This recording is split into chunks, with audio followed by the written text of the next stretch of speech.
o apóstolo da mediunidade em Sacramento, no estado de Minas Gerais, ao observar-se fora do corpo físico, em admirável desdobramento, quando, certa feita à noite, viu a si próprio em prodigiosa volitação, embora inquieto, como que arrastado pela vontade de alguém, um torvelinho de amor, subia sempre. Acompanhe essa história, fazendo a dissertação, acompanhe. Queria parar e descer, reavendo o veículo carnal, mas não conseguia. Braços intangíveis tutelavam-lhe a sublime excursão. Respirava outro ambiente, envergava forma leve, respirando num oceano de ar mais leve ainda, bênção. Viajou, a maneira de pássaro teleguiado, até que se reconheceu em campina verdejante. Reparava na formosa paisagem, quando não longe avistou o homem que meditava, envolvido por doce luz. Imagine quem? Como que, magnetizado pelo desconhecido, aproximou-se. Houve, porém, um momento em que estacou trêmulo. Algo lhe dizia no íntimo para que não avançasse mais. E num deslumbramento de júbilo, reconheceu-se na presença do Cristo. Baixou a cabeça, esmagado pela hora imprevista, e ficou em silêncio, sentindo-se como intruso, incapaz de voltar a seguir adiante. Recordou as lições do cristianismo, os templos do mundo, as homenagens prestadas ao Senhor na literatura e nas artes, e a mensagem dele a ecoar entre os homens num curso de quase 20 séculos. Ofuscado pela grandeza do momento, começou a chorar. Grossas lágrimas banhavam-lhe o rosto, quando adquiriu coragem e ergueu os olhos humildes. Viu, porém, que Jesus também chorava. Traspassado de súbito sofrimento, por ver o pranto, desejou fazer algo que pudesse reconfortar o amigo sublime. Afargar-lhe as mãos ou estirar-se à maneira de um cão leal aos seus pés. Mas estava como que chumbado ao solo estranho. Recordou, no entanto, os tormentos do Cristo e se perpetuarem nas criaturas até hoje na terra. Lhe atiraram incompreensão e sarcasmo. Nessa linha de pensamento não se conteve. Abriu a boca e falou suplicando: Senhor, por que choras? O interpelado não respondeu, mas desejando certificar-se de que era ouvido, Eurípides reiterou: choras pelo descrente do mundo? Elevado, o missionário do Sacramento notou que o Cristo lhe correspondia agora ao olhar. E após um instante de atenção, respondeu em voz docíssima: Não, meu filho, não sofro pelos descrentes aos quais devemos amor. Choro por todos os que conhecem o Evangelho, mas não praticam. Eurípides não sabia descrever o que se passou então, como se caísse em profunda sombra, ante a dor que a resposta lhe trouxera. Desceu, e acordou no corpo de carne. Era madrugada. Levantou-se e não mais dormiu. E desde aquele dia, sem comunicar a ninguém a divina revelação que lhe vibrava na consciência, entregou-se aos necessitados e aos doentes, sem repouso sequer de um dia, servindo até a morte. Médio Francisco Xavier, do livro A Vida Escreve da Febre. Gente, olha, eu leio essa mensagem umas 300, 500, não sei quantas mil vezes. É impressionante a beleza dessa mensagem, né? E Eurípides, todos conhecem, se tornou-se um ícone do Espiritismo. Então, agora, né, agradecendo a espiritualidade amiga e benfazeja, vamos passar a fala à nossa querida Alina Lins com o tema Regra de Ouro, e deve ser uma regra de ouro mesmo. Agradecendo a Jesus Cristo, nosso real condutor, pela oportunidade de estarmos aqui, né, Gente, eu estou aparecendo ali. Ai, estou sendo filmada, espera. Agradecendo da gente. Eu amo isso. Eu amo sim. A tecnologia é para isso mesmo. Então, agradecendo essa oportunidade e pedimos que abençoe a todos nós, em especial a palestrante da tarde, para que nos leve ao entendimento da mensagem de uma forma sempre aproveitadora, iluminando assim as nossas almas e espíritos nessa relação terra e erraticidade. Muita paz, que Deus nos abençoe. Com vocês, Alina Lima. Boa tarde, gente. Esse capítulo desse livro tem muitas lições em um trecho pequeno. A Amélia Rodrigues é danadinha, né? Mas depois de ler e reler agora, enquanto ela estava falando, eu estava lembrando. Na área de saúde, quando a gente tem uma patologia que um determinado exame, aquele exame é o exame que detecta aquela patologia, com certeza a gente chama de padrão ouro, né? Então, essa regra de ouro, que no final a gente vai trazer aqui, é justamente mesmo a regra padrão ouro para a gente estar cumprindo aí o que o mestre quer de nós, né? Conhecer o Evangelho e aplicar o Evangelho. Muito interessante isso.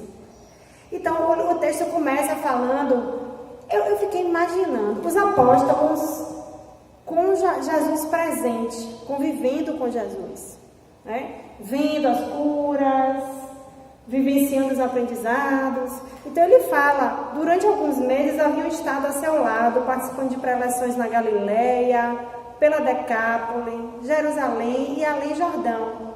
Viram-no atender enfermos de variada espécie, demonstrando invulgar poder sobre os espíritos imundos, que o obedeciam prontamente. Observaram-no em múltiplas situações e sentiam-se maravilhados com ele. Embora alguns houvessem abandonado seus quefazeres para o seguirem, sentiam-se invadidos por dúvidas e suspeitas infundadas, exceto, porém, acautelatórias. O que é interessante é que ele vai trazendo que, enquanto os apóstolos se encontravam na companhia de Cristo, eles se sentiam bem, se sentiam com a fé fortalecida, sentiam-se que estavam seguindo o caminho certo do lado de Jesus. Porém, quando Jesus se afastava, essa fé vacilava. Então eu fico imaginando, porque nós hoje temos a presença espiritual do Mestre, né? Não temos a presença carnal. E ainda somos seres humanos que, embora estejamos aprendendo os valores do Espírito, estamos num mundo que valoriza muito os valores materiais. E a presença material do Mestre não está aqui há mais de 2000 anos, né?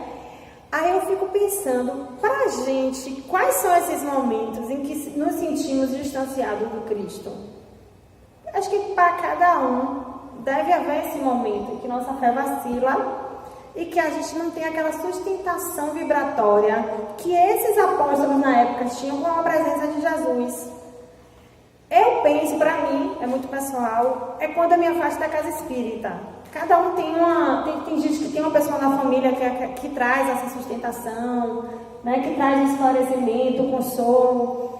No meu caso, eu tenho muita relação com o ambiente da casa espírita. Quando eu fico assim 2 semanas sem vir, por algum motivo atrapalha a minha rotina, não venho, começa a vacilar mais, a gente já começa nas relações, não tem a mesma paciência, né? A fé já não é igual, as atitudes já não são iguais, os pensamentos já não são iguais, as palavras já não são iguais.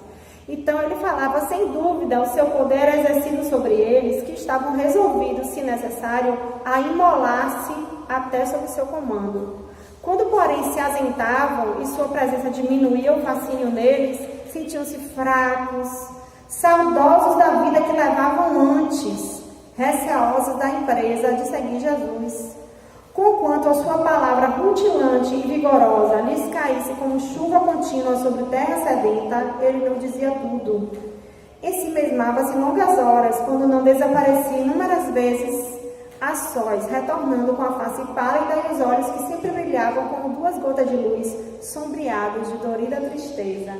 Aí, é a mesma tristeza, de ver que na realidade eles não, mesmo com a presença do Mestre, eles não compreendiam com o alcance real o que é que o Mestre trazia de mensagem e de exemplo, né?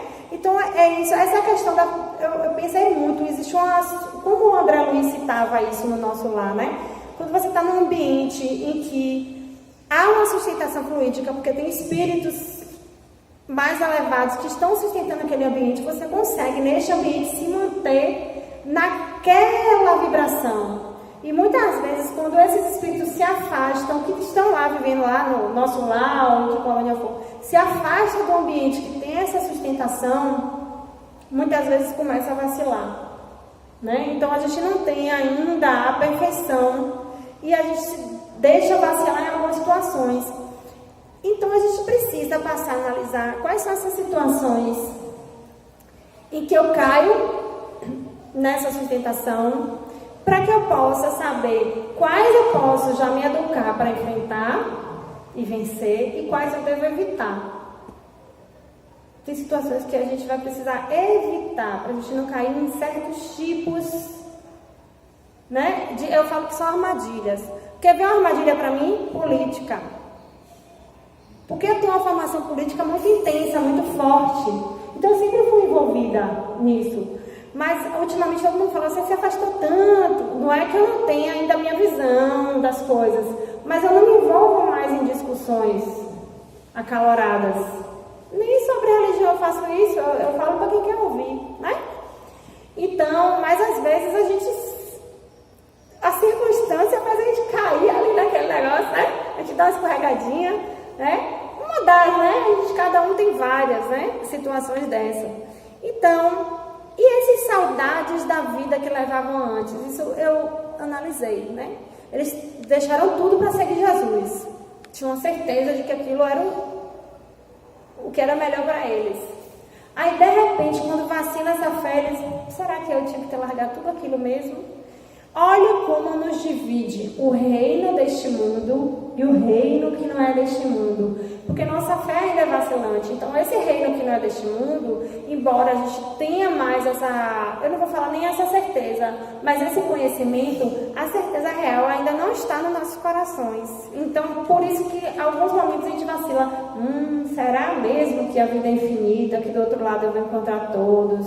Que vale a pena eu abrir mão desses chamamentos materiais para aquele outro lado, eu vivencie de outra forma a vida, né? Então, essas coisas desse chamamento da vida anterior é o chamamento da vida material e que hoje cada vez mais prepondera como valor da sociedade, como que é o melhor na sociedade é o material. Então, o ter hoje se engrandeceu de tal forma que vale mais do que o ser.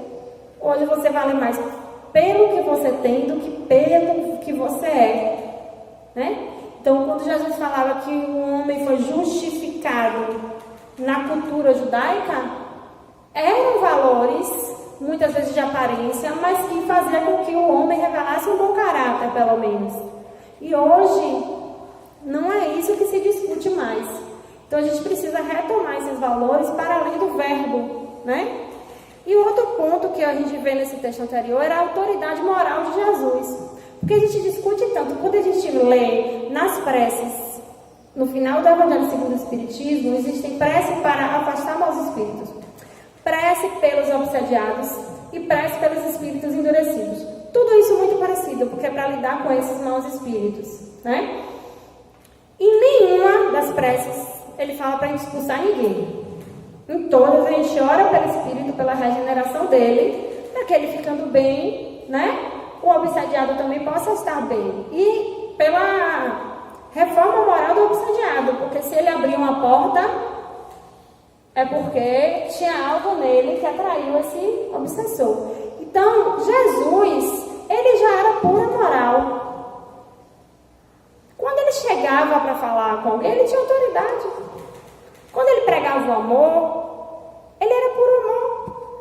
Imagine hoje nós, como doutrinadores, pregando o amor, a tolerância, a compreensão.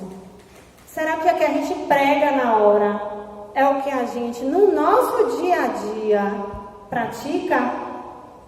Porque nosso espírito, nosso pensamento fala pelo nosso perispírito, aparece tudo. A gente não tem como disfarçar isso. Por mais que naquele momento, porque você chegou no centro, você se envolve com aquela energia amorosa, sua intenção justamente é realmente dar esse amor, mas a gente ainda não tem essa autoridade moral para a coisa ser tão rápida como foi com Jesus. O que a gente pode fazer? Orar e pedir assistência dos bons espíritos, na realidade, né? Então a gente ainda precisa muita reforma. E aí ainda vem um outro capítulo que falava assim, aquele visionário, Jesus era um visionário, falava de um reino novo que não conseguiu alcançar nem compreender. Como era o Messias prometido aos judeus? Chegaria numa carruagem de fogo, né, com seus exércitos, tá? Então eles esperavam um reino material, esperavam dominar o mundo, o judeu dominar o mundo, né? E aí Jesus chega como Messias e diz, não, meu reino não é deste mundo. E ao invés do olho por olho, dente por dente, Jesus diz o quê? Amai os vossos inimigos.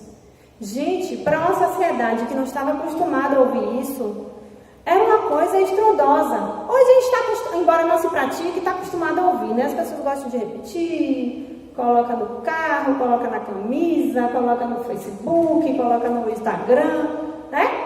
Ouvir hoje já se ouve. Naquela época nem se ouvia, nem se pensava, né? E era fraco, falava assim, aí seu rei, fraco, não reage, ele não tem poder, por que está morrendo aí na cruz?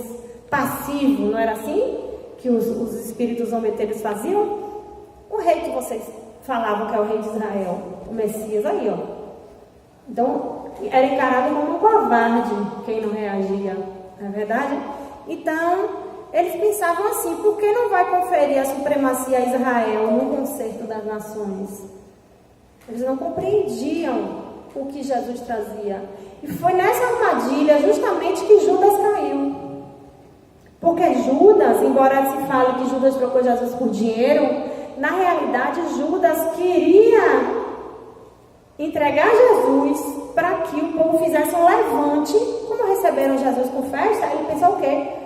Quando prenderem Jesus, as pessoas vão se revoltar e vai ter luta armada e Israel toma o poder. A intenção dele era essa. Só que quando ele fez isso, ele mostrou não compreender a mensagem do mestre. E Jesus sabia o que passava no íntimo dele.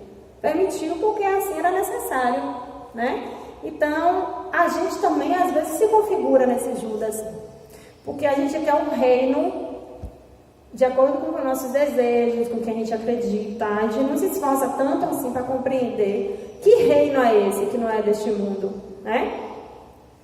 E ele fala aí eu pensei na pátria do Evangelho aqui, o Brasil, porque todo mundo que bota assim, tem gente que não leu ainda, né, o livro, mas fala assim, Brasil, coração do mundo e pátria do Evangelho. Aí tem uma visão romântica de que aqui vai ter assim, vai crescer financeiramente, prosperar materialmente. Por que o Brasil é a pátria do Evangelho, o coração do mundo? Por que nós viemos para cá? Para vivenciar o Evangelho? Qual é o remédio para que a gente encontre o verdadeiro amor? Muitas vezes é a dor, né?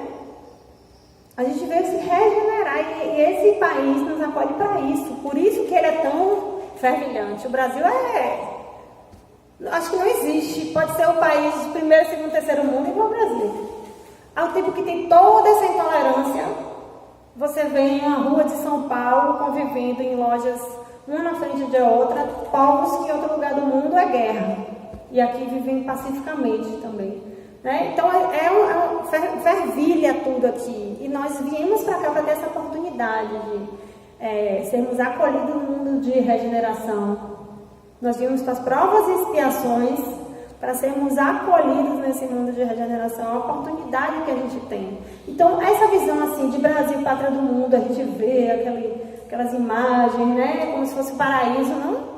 Não é isso. Aqui é uma escola bem exigente com a gente, né? Todo mundo está vivendo aí, sabe, né? Então eu fico pensando, será que nós não relutamos em entrar para esse reino? Será que nós buscamos realmente esse reino? Jesus é nosso porto seguro hoje?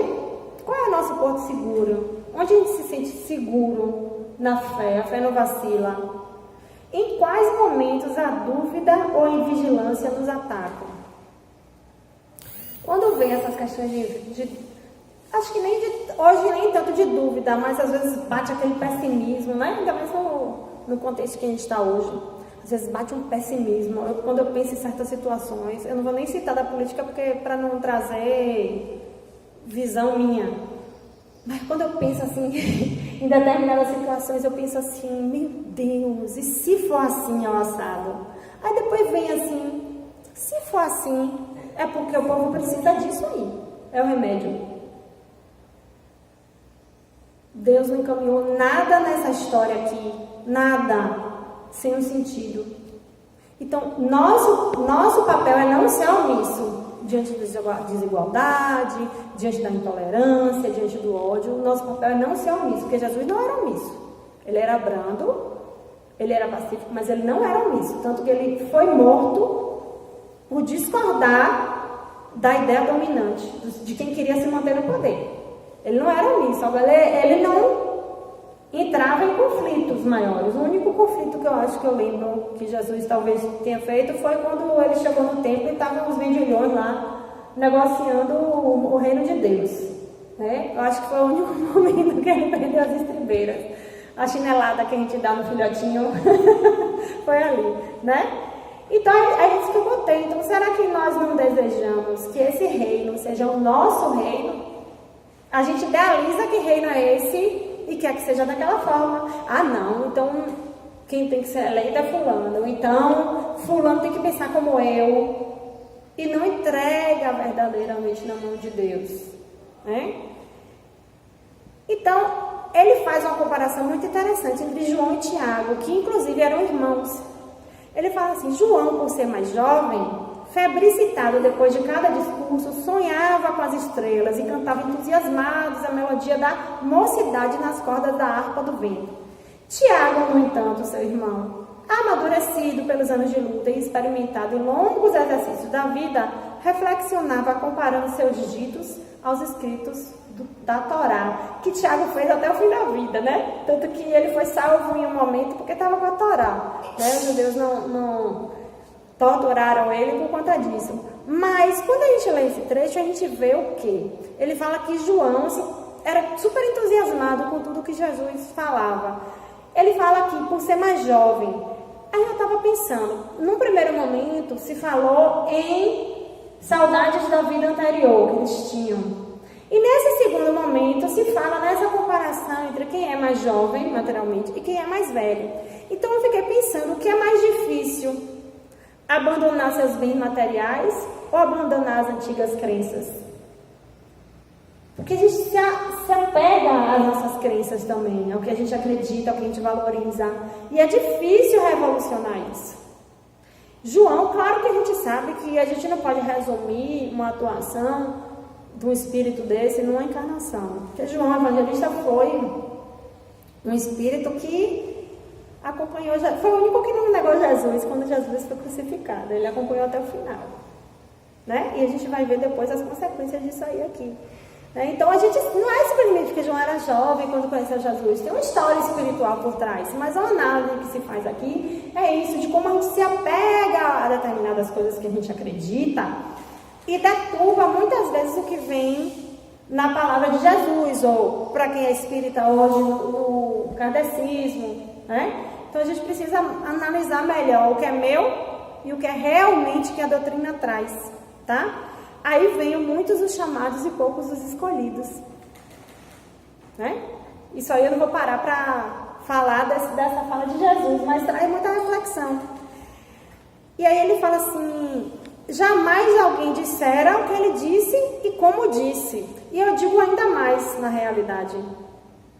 Não era só essa questão da mensagem ser revolucionária, o que ele disse e como ele estava dizendo. Mas Jesus dizia e praticava. Não tinha como alguém chegar e dizer, você fala isso, mas anda numa Lamborghini. Você fala isso, para ter simplicidade, para doar, para isso, para aquilo, mas anda de helicóptero, anda de avião, anda de carruagem na época, sei lá, não é verdade?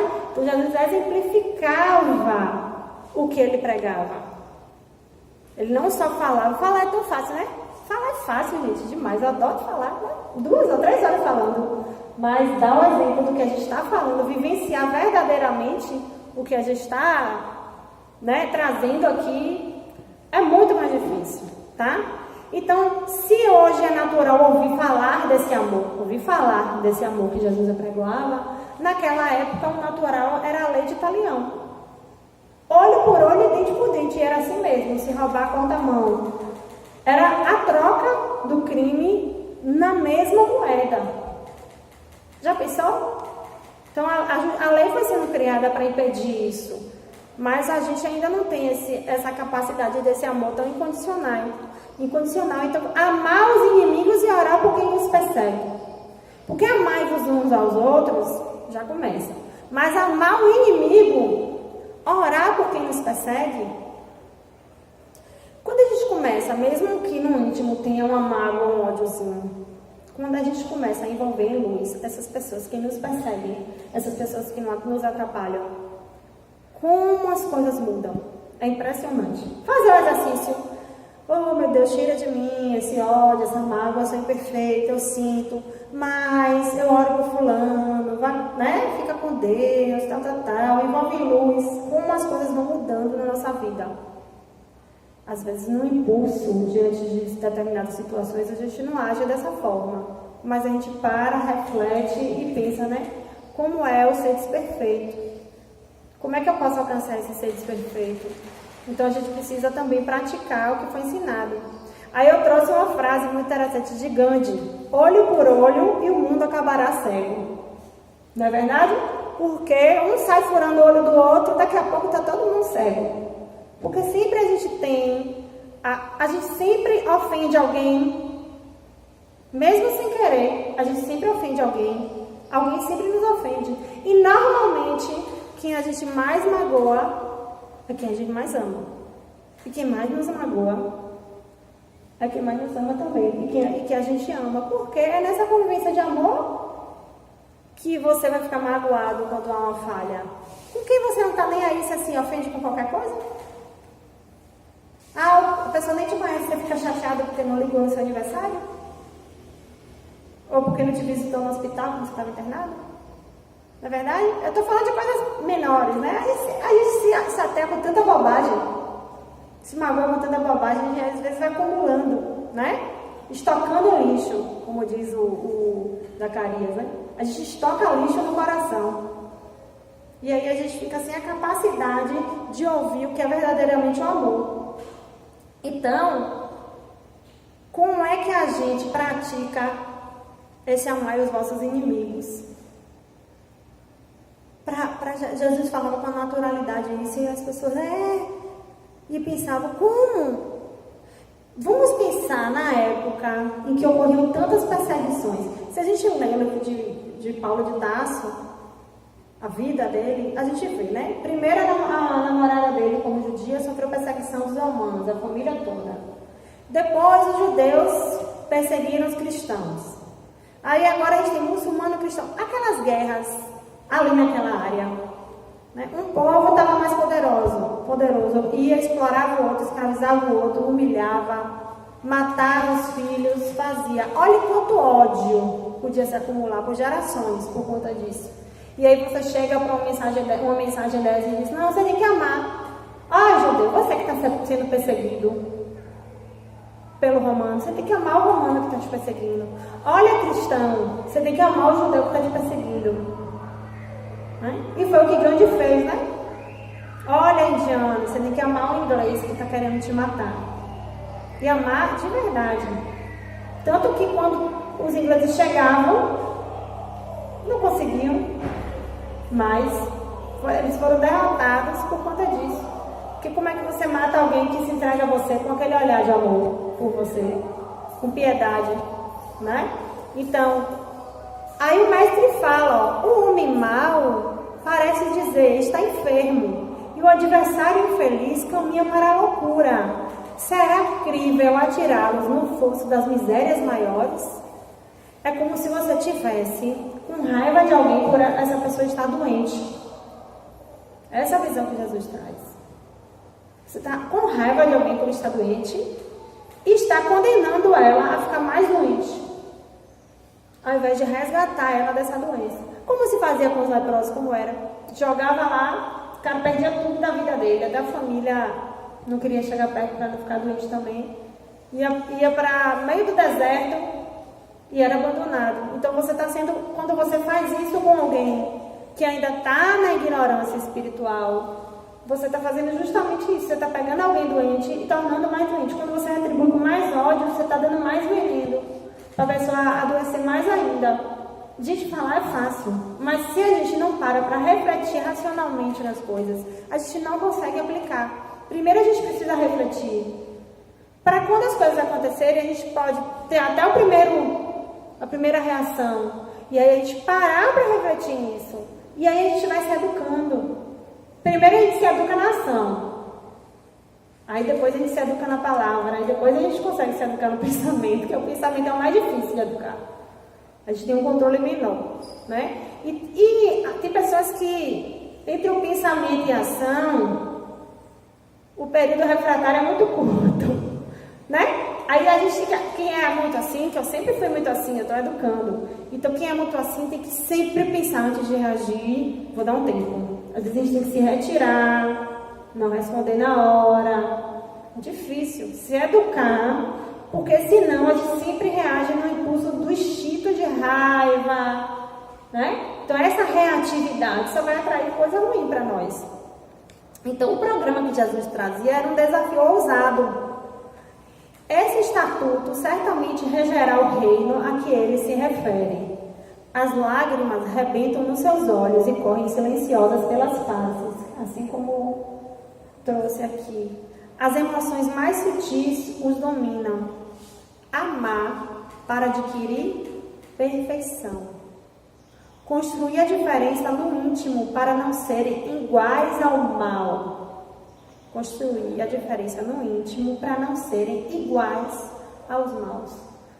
Eu ouvi uma época falar assim: você se preocupa demais com o outro. Alguém que tem uma visão parcial de mim, não me conhece, acha que eu só me preocupo com o outro, que eu sou egoísta também. Você se preocupa demais com os outros. As pessoas não se preocupam com você dessa mesma forma. Aí eu falei assim: mas eu não estou buscando ser igual a essas pessoas. Eu estou buscando que elas melhorem e eu melhore. Então, se você responde na mesma moeda, você está buscando se igualar àquele outro. E é difícil mesmo a gente se diferenciar, porque a gente é criticado. O normal é fazer o que faz. E se fazem por mim, eu faço pelo outro. Não é verdade? Nas mínimas coisas. Tem horário?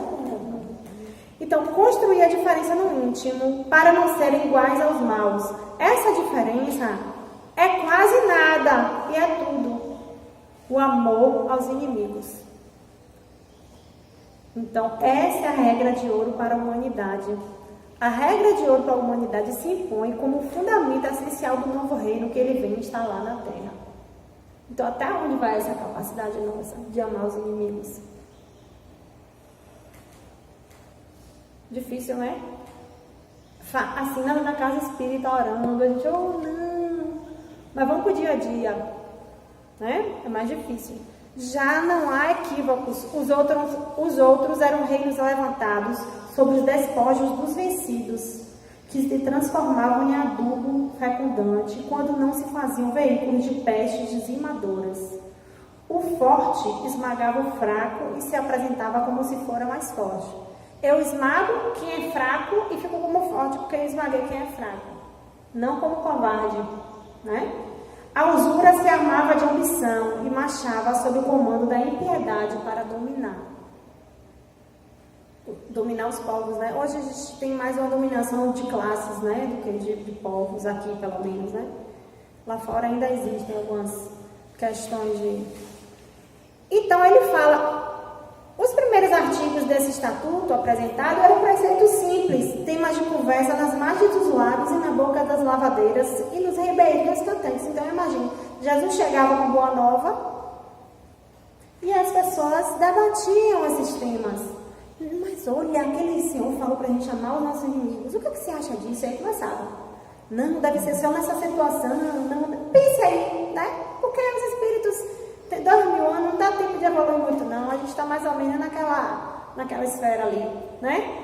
Aí começavam a discutir. Não, rapaz, esse cara deve ser, né? Só tá inventando história, mas quero ver ele na hora mesmo como é que vai ser, né? E aí pronto. Aí vinha outro, não, o Messias prometido jamais diria isso, porque o Messias vai dominar, vai botar Israel lá para cima. Então, se debatia muito essas ideias onde ele passava. Conviver e amar os adversários e não lhes resistir por meio da violência. Conviver e amar. A gente evita, né, quem é desagradável. A gente não busca conviver com quem é desagradável, a gente evita. Eu tô falando a gente porque eu tô no meio. Não sou santa, né? A gente evita, a gente faz. Às vezes até da família fala, vai ter aniversário de fulano.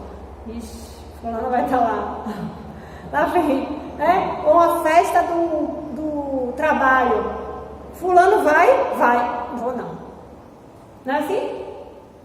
Lá vem aquela falsa, não vou não, né? Então, a gente precisa se vigiar mais nisso, né? De que forma eu posso contribuir para que fulana não seja mais assim? O primeiro passo é orar. Às vezes a gente contribui se aproximando, em vez de se afastando, tá?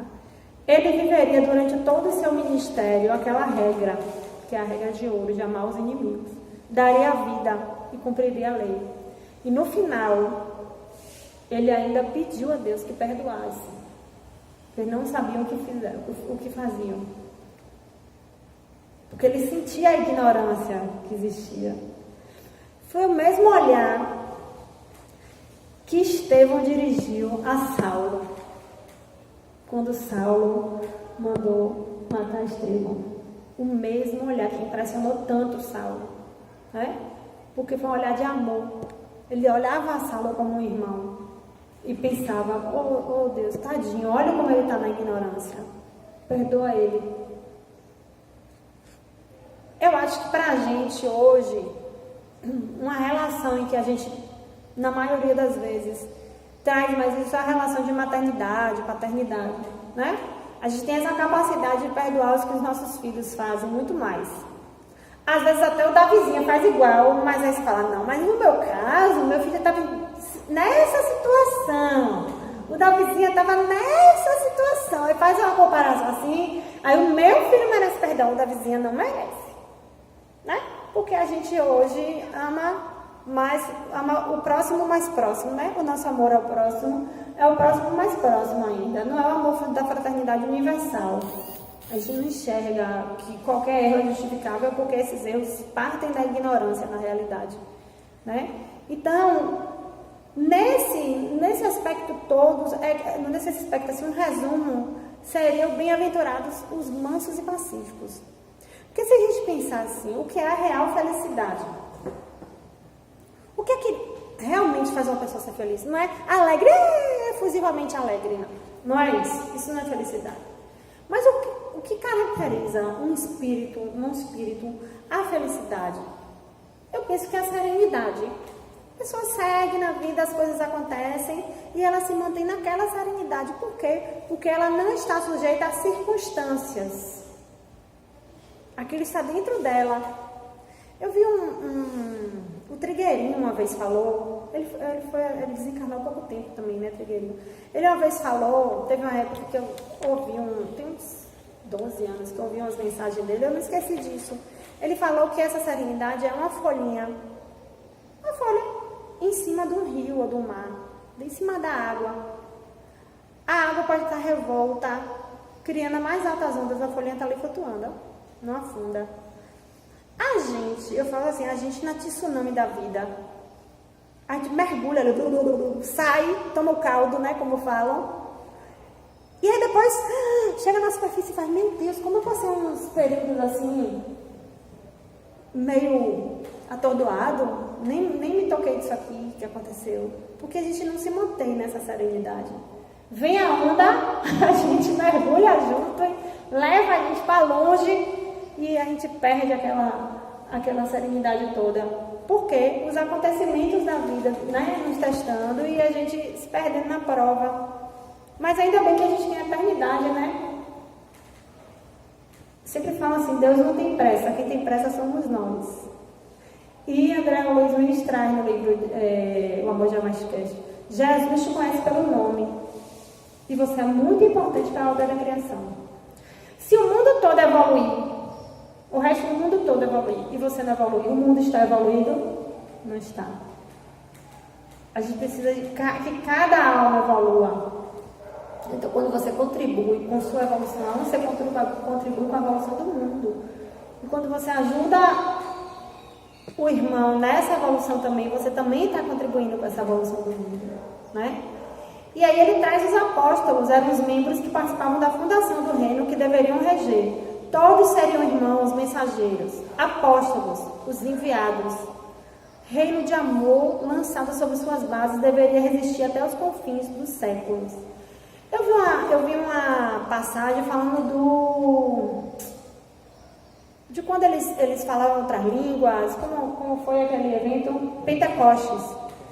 Como Pentecostes, que Jesus tinha desencarnado, eles estavam assim, todo mundo meio ressaqueado daquela tristeza, aquela saudade de andar pelas praias com Jesus, ouvindo as palavras dele, o consolo dele. Aí Jesus ressuscitou, todo mundo também voltou a mais a fé, aí depois a fé começa a vacilar.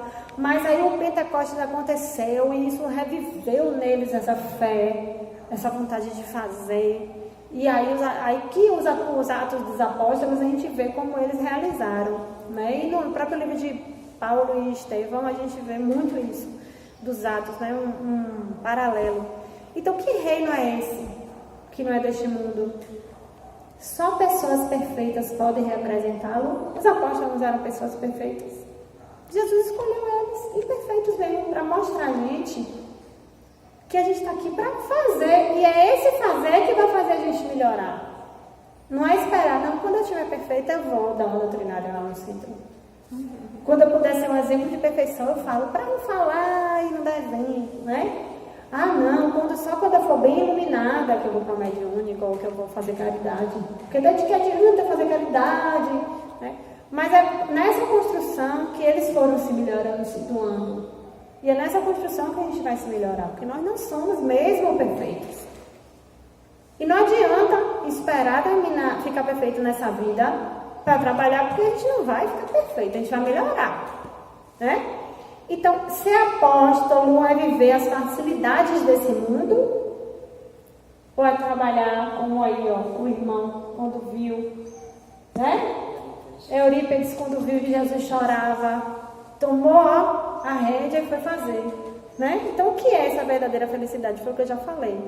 Então, o texto vai e começa a falar, todos os apóstolos, viveu preservando o amor, morreu como flecha, outro cruz, todos eles foram martirizados no momento da morte, exceto um.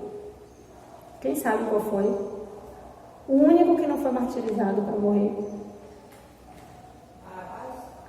João Evangelista. Que foi o único que... Eu me arrepiei. Eu sou apaixonada por João. O único que estava do lado de Maria, ao pé da cruz, acompanhando Jesus. O único que a fé não vacilou, que não teve medo, que estava ali, porque se precisasse morrer e se imolar naquele momento, ele se entregava. Os outros precisaram de outras experiências, de um amadurecimento para poder se entregar, se imolaram. João se entregou, falou, tudo bem, vou me imolar, eu vou. Então, o que aconteceu? Os soldados romanos, na ilha que ele foi preso, colocaram ele em azeite fervendo, dentro de um vaso com azeite fervendo. O que aconteceu quando foram tirar o corpo? Ele saiu vivo e sem uma queimadura. Morreu velhinho já. Certo? Então foi o único apóstolo que não foi martirizado. Foi João Evangelista. Né? Isso é algo assim que é para a gente pensar. Né? Os outros não foram capazes de seguir Jesus até a cruz com medo de serem imolados, mas aí depois foram se burilando, se trabalhando e morreram justamente, e com orgulho, né? Não, eu vou... Como era Paulo de Tarso? Ele ia para um lugar, batiam nele, maltratavam, ele saía pleno, me bateram por Jesus, ia para outro lugar, não, tudo bem, se for por Jesus eu vou. Aí eu lembrei, esse texto eu lembrei de muitas coisas, ele, em cada parágrafo é uma lição nova, é impressionante, ele é um texto que você tem que se debruçar muito cuidadosamente, senão você lê e fala, meu Deus, vou falar sobre isso que já está acabando, Aí eu lembrei do quê? Parábola do festim de bodas. Aí o rei vai chamando cada um para o reino e tal, ninguém vai. Quando ele chama todo mundo, tem um que não está com a veste nupcial. Quem é que não está com a veste nupcial? Nós estamos com a veste nupcial para representar Jesus. O que é essa veste? Então, todas as simbologias que Jesus trazia tinham a ver, tinham ligação com nossa evolução moral. A fé remove montanhas. As montanhas são as dificuldades, essas dificuldades morais. A porta estreita e a porta larga, as dificuldades morais. A veste nupcial está sem essas dificuldades morais. Não é verdade? Então nós precisamos vesti-la.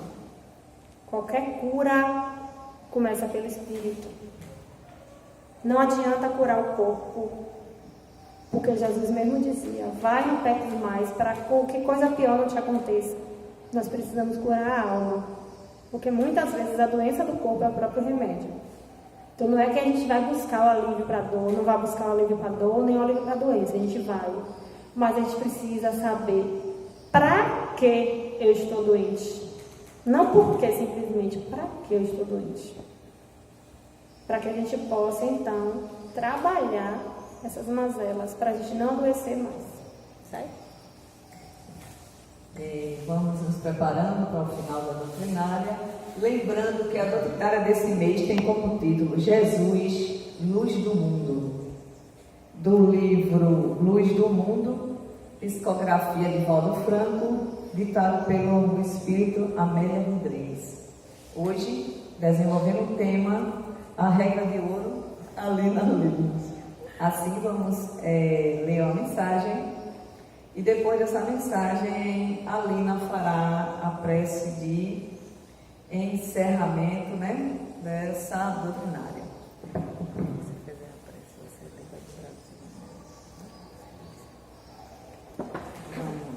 Vamos ler a mensagem, ouvindo a música. Decálogo da desobsessão. Ou seja, você não queremos ser obsidiado. Então, o que é que temos que fazer? Decálogo da obsessão. Da desobsessão. Decálogo da desobsessão. André Luiz é o Espírito. Ele nos diz: não permita que ressentimento ou azedume lhe penetrem o coração.